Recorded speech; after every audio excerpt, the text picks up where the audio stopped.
Buenas tardes. Pues empezamos entonces esta sesión.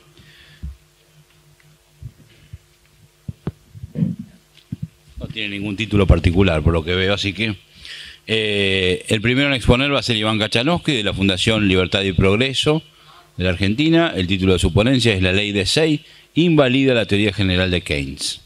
Iván. Gracias, Rafael. Bueno, en primera instancia me gustaría por ahí pedirles disculpas si ven algún error en el PowerPoint, porque le tenía que hacer unos retoques y ayer bondadosamente mi computadora decidió morir.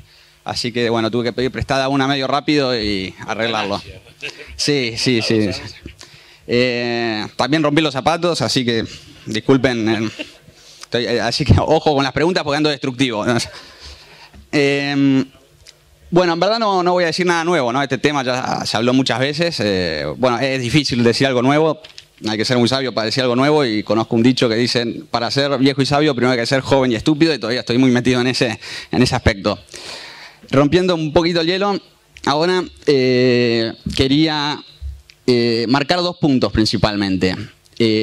La teoría de Keynes se basa principalmente, o está muy basada, en decir que la ley de Say es falsa. Entonces, el primer punto que voy a querer marcar, o intentar marcar, es que la ley de Say no es falsa.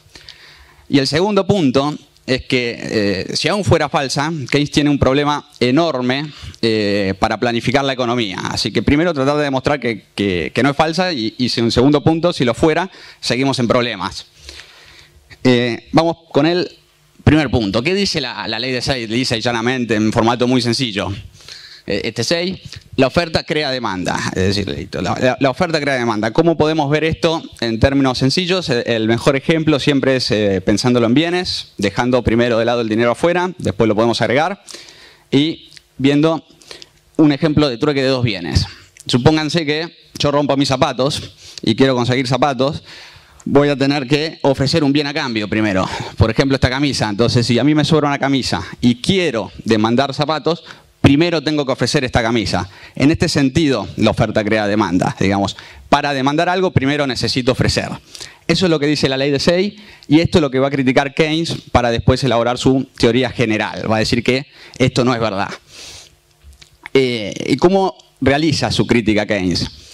Lo primero que hace es, en verdad, no citar a Say, sino que cita a otro autor que cita a Say, digamos, como que hace un puente, no va directo a la fuente. Y en segundo lugar, no solo que no lo cita directo a la fuente, sino que lo cita de manera incompleta. Es decir, primero vamos a ver un párrafo, que es el que pone Keynes en la teoría general, vamos a ver las conclusiones a las que llega, y después vamos a ver otro párrafo que no es el que cita Keynes, que justamente responde a la crítica un poco que hace Keynes. Disculpen si quedó muy grande, pero van a ser solo 2 diapositivas de letras. Este es el extracto de la teoría general, traducido. Dice: lo que constituye a los medios de pago por bienes son simplemente bienes. La capacidad de pago de cada persona de la producción de otra gente consiste en que él mismo posee. Todos los vendedores son, inevitablemente, y por el significado de la palabra, compradores. Podríamos de repente duplicar la oferta de bienes en todos los mercados, pero al mismo tiempo estaríamos duplicando el poder de compra. Todos ofrecerían el doble de demanda, así como de oferta. Todos serían capaces de comprar el doble, porque todos tendrían el doble para ofrecer a cambio. Para ponerlo en términos sencillos, digamos, que quiso decir Keynes, podemos ver un pequeño ejemplo. Imagínense el bien A y el bien B. De vuelta, esto en términos de bienes, después vemos cómo funcionaría si hay dinero en el medio. Y supónganse que primero, supónganse que primero el bien A hay 1000 bienes y del bien B hay 500. Y acá van a ver los precios relativos. Los precios relativos lo que hacen es comparar el bien A con respecto al B. Es simplemente la división de A por B. Entonces, por eso el precio relativo es 2. Si yo quiero demandar el doble de bienes de B, voy a tener que ofrecer el doble de bienes de A. Y en este ejemplo, que es de 2 bienes, y después vamos a verlo con más bienes, porque la conclusión cambia cuando agregamos más bienes, los precios relativos se mantienen. La función de los precios relativos es decirnos qué bienes se están demandando más y cuáles bienes, dependiendo cómo varían. Esa sería la función, básicamente. Entonces, el punto de Keynes es Bueno, yo miro empíricamente a algún país, y veo que la oferta por ahí se duplicó, pero, por ejemplo, no veo que se esté duplicando en los mercados particulares, por dar un ejemplo. Se duplicó la oferta en un país de bienes, pero en el mercado de la sal no veo que se duplicó, veo que creció un poco menos. Entonces, no sé si es tan cierto que la oferta crea demanda, porque la oferta total se duplicó y lo que estoy viendo es que en algunos mercados eso no sucedió. Entonces, con esto Keynes más o menos pretende eliminar la ley de Say y hacer su crítica, y en base a eso va a elaborar su teoría. Entonces, si el punto es exactamente ese, para solucionarlo lo que vamos a ver es que si leemos unos párrafos más abajo en el texto de Say, vamos a ver otro párrafo donde casualmente toca esta problemática. Y el párrafo es este. Si duplicáramos el poder de producción del país, no se duplicaría la oferta de bienes de cada mercado, que esta era la crítica de Keynes en su primer momento. Si duplicáramos la oferta en el mercado de la sal, por ejemplo, tendríamos una superabundancia de sal. Los grandes aumentos vendrían en tiempos donde la demanda es elástica. Deberíamos cambiar muy radicalmente las proporciones en las que producimos bienes. Entonces me gustaría dar ahora sí un ejemplo de varios bienes para mostrar el punto y la diferencia y por qué creo que Keynes interpretó mal a Say. Ahora tenemos varios bienes. A, B, C, D, F y una columna de total. Este 2000 no es más que la sumatoria horizontal de la cantidad de estos bienes. Es decir, hay 1000 bienes de A, hay 500 de B y si sumamos todos, llegamos a 2000. Abajo vemos que se duplicaron la cantidad de bienes en este ejemplo. Tenemos 4000 bienes en vez de 2000. La última fila muestra cuánto aumentó cada bien en particular y el total. Entonces, acá podemos ver que la oferta total se duplica, pero no sucede así en cada mercado.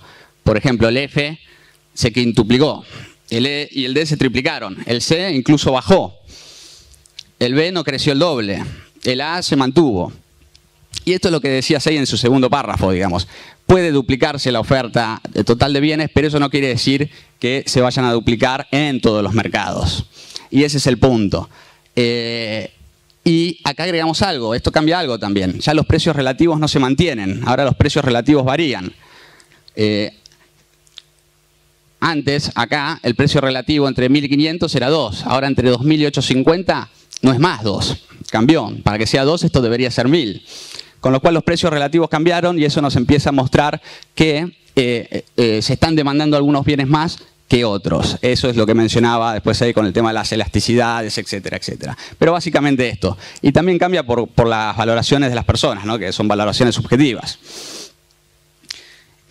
Entonces, si interpretamos la ley de Say de esta manera, hay un artículo muy bueno de Steve Horowitz que menciona que la ley de Say está interpretada al estilo austríaco. Digamos. La ley de Say funciona con la lógica del proceso de mercado y no de una economía en equilibrio. Como les comenté que tuve la suerte de romper mi computadora ayer, no pude buscar exactamente el artículo de Horowitz, pero lo tengo anotado en algún lado, si después a alguien le interesa me lo pide. Pero no fue el único que mostró esto. Mises también en Planning for Freedom menciona este punto. Juan Román Rayo también lo menciona en su libro de los errores de la vieja economía. Entonces, creo que a Say hay que interpretarlo de esta manera. Se puede duplicar la oferta total de la economía, pero no significa que se van a duplicar cada mercado en particular. Y esto implica un cambio de precios relativos. Y esto implica que no estamos en equilibrio y esto implica lo que los austríacos sostienen, que tenemos que analizar la economía como un proceso de mercado. ¿Y por qué esto invalidaría la teoría de Keynes? Porque el punto de Keynes es hay que expandir la demanda agregada. Ahora, si la ley de Say es verdadera, para expandir la demanda, por definición, como la oferta crea la demanda, hay que expandir la oferta, con lo cual no tendría mucho sentido. Si la oferta crea la demanda y expando la demanda, tuve que haber expandido la oferta. Entonces, desde el punto de vista teórico, la teoría de Keynes estaría invalidada. Ahora, el segundo punto que quería marcar era que, por más que Keynes haya tenido razón o que la ley de Say sea falsa, entonces que el punto de Keynes sea válido, tiene un problema enorme para asignar los recursos y planificar una economía eficiente. Este es un típico gráfico que se ve en los manuales de economía, que se llama frontera de posibilidades de producción. Vamos a imaginar una economía que produce solo dos bienes, barcos y lanchas, en cantidades. Es decir que si subo para acá es más cantidad de barcos y si me muevo así son más cantidades producidas de lanchas. Y en este gráfico se suelen analizar tres puntos. Un punto que se lo llama punto ineficiente, que se encuentra por debajo de la frontera de posibilidades de producción, que implicaría, se lo llama ineficiente porque no estamos usando todos nuestros recursos.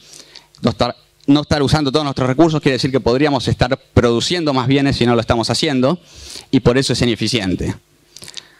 Llaman un segundo punto sobre la frontera de posibilidades de producción que se llama punto eficiente. En este caso estaríamos utilizando todos nuestros recursos en producir estos dos bienes, barcos y lanchas, y no tendríamos recursos ociosos. Esto no implica una eficiencia económica, implica que se están utilizando todos los recursos, que son dos cosas distintas y es lo que vamos a ver ahora en un minuto. Y hay un tercer punto que se lo llama inalcanzable, que está más allá de la frontera de posibilidades de producción. Esto se llama frontera casualmente porque marca un límite, es decir, con los recursos que tenemos hoy podemos producir hasta cierta cantidad de bienes. Y el punto de Keynes para la teoría general y expandir la demanda agregada se concentra en decir, nos encontramos en un punto ineficiente. O sea, hay desempleo, la economía está en crisis, estamos en un punto ineficiente, tenemos que ver cómo hacer para llegar a la frontera de posibilidades de producción, más o menos resumiéndolo y haciéndolo un análisis simplificado. Entonces va a tratar de expandir la demanda agregada para tratar de ir de este punto a algún lado de la frontera de posibilidades de producción y llegar a un punto eficiente, en teoría. Voy a pasar unas cosas, que estas son las que me olvidé de sacar. Acá. Ahora, ¿cuál es el problema? Pueden existir dos puntos, o infinitos puntos, mejor dicho, en la frontera de posibilidades de producción. Yo puedo marcar dos puntos acá. Estoy marcando este y este. Y no podríamos decir a ciencia exacta cuál es más eficiente, porque los dos están utilizando todos sus recursos.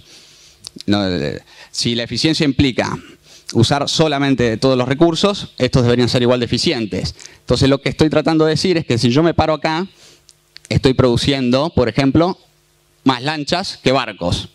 Si yo me parara en un punto por acá, estaría produciendo más barcos y pocas lanchas. Entonces, en verdad lo que estoy tratando de transmitir, o mi pregunta es, ¿qué está demandando la gente? ¿Más barcos que lanchas o más lanchas que barcos? O un punto intermedio. Y ese es el problema que tiene Keynes. No puede saber qué está demandando las personas. Entonces, no es solo ir hacia la frontera de posibilidades de producción, sino que habría que ir al punto que está siendo demandado por las personas. Entonces, la solución de Keynes de expandir la demanda agregada implica simplemente entrar en una especie de círculo vicioso. Digamos, empuja la demanda agregada, bueno, vayamos hacia la frontera de posibilidades de producción. Y hagamos el supuesto de que este punto es además el punto que las personas están demandando en cantidades de barcos y lanchas. Keynes expande la demanda agregada y como no puede saber qué demanda cada una de las distintas personas, seguramente lo va a llevar a un punto equivocado. Esto implicaría que estamos produciendo más barcos de lo que la gente está demandando. La gente está demandando más o menos barcos por acá, en esta cantidad, y estamos produciendo acá. Hay una sobreproducción de barcos. Y estamos produciendo menos lanchas de las que el mercado estaría demandando. Si hay una sobreproducción de barcos, quiere decir que hay gente que invirtió, tuvo costos para producir estos barcos y después no los pudo vender. Empresas que van a quebrar. Y si las empresas quiebran, volvemos de vuelta a ubicarnos nuevamente debajo de la frontera de posibilidades de producción y a tener recursos ociosos. Pero bueno, Keynes parece ser insistente y digamos, bueno, volvamos a empujar la demanda agregada. Pero difícilmente llegue de vuelta al punto que están demandando realmente las personas en el mercado, porque no lo puede saber, simplemente porque no lo puede saber, porque está cambiando todo el tiempo y porque nadie puede tener ese conocimiento. Y podemos estar iterando así un largo rato.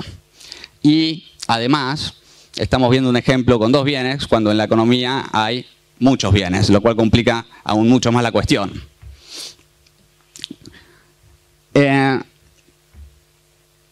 Entonces, antes de ir cerrando, que ya me queda poco. Primero, mostramos que la ley de Say no tiene por qué ser falsa. Ahora mostramos que si aún así fuera falsa, Keynes tiene un problema para utilizar los recursos adecuadamente.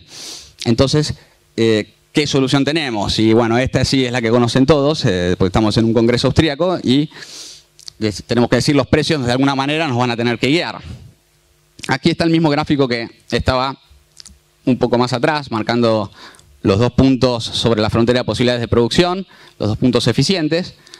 Y desde un punto de vista austríaco podríamos decir, bueno, dejemos que el mercado de las lanchas opere solo, dejemos que el libre mercado haga su tarea, vamos a llegar a un punto de equilibrio interactuando la oferta y la demanda y vamos a saber qué cantidad de lanchas producir.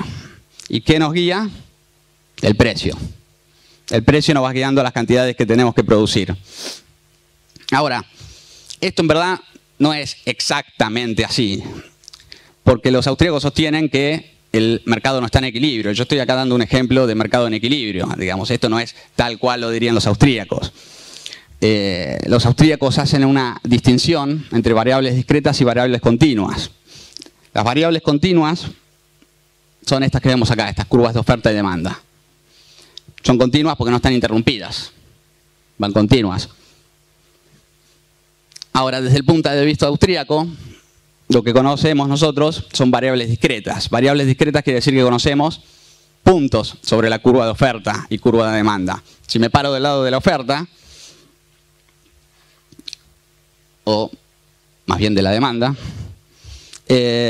yo puedo demandar 1 vaso de agua, 2 vasos de agua, 3 vasos de agua, 4 botellas de agua, pero no demando 1 botella y media, no demando 2 botellas y media. Entonces conocemos partes de la curva de demanda y de la curva de oferta. Lo mismo para los oferentes. Yo puedo producir 1 auto, puedo producir 2 autos, pero no produzco 1 auto y medio. Produzco 3 autos, pero no produzco 2 autos y medio. Entonces acá ya no hay un punto de equilibrio, sino que hay un rango de equilibrio. Y esto es a lo que los austríacos llaman proceso de mercado. No estamos en equilibrio, estamos en desequilibrio. Y el precio va a estar en este rango, las cantidades de equilibrio también estarán en un rango, y todo el gráfico anterior que le mostré, este de acá, se trasladaría en rangos, no exactamente en cantidades fijas, no en equilibrio. Y esto está en continuo movimiento, y este sería el proceso de mercado que los austríacos sostienen. Con lo cual el punto sería, por un lado, que la ley de Say en verdad no es falsa, Keynes la considera falsa, a mi juicio, por tomar la cita incompleta, y si aún así fuera falsa no puede solucionar absolutamente nada. Y con esto termino. Muchas gracias, Iván.